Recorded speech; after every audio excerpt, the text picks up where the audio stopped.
New South Wales has introduced new COVID-19 restrictions in response to Sydney's eastern suburbs outbreak.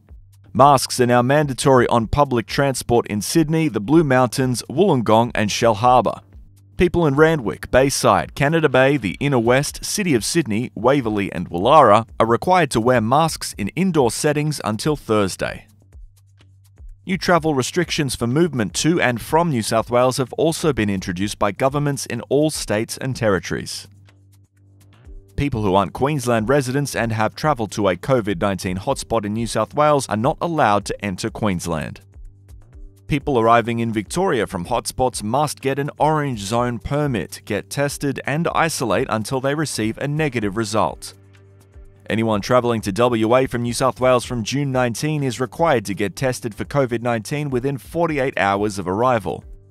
From June 19, anyone who has been in the Waverley area in the 14 days prior but not before June 11 is not allowed to enter. Anyone who has been to a New South Wales hotspot since June 1 in the NT or due to be in NT must get tested and self-isolate for 14 days from the date of exposure. Anyone who has visited high-risk exposure sites in New South Wales in the 14 days before arriving in Tasmania is not allowed to enter. Non-ACT residents who have travelled to a close contact exposure site in New South Wales are not allowed to enter unless exempted.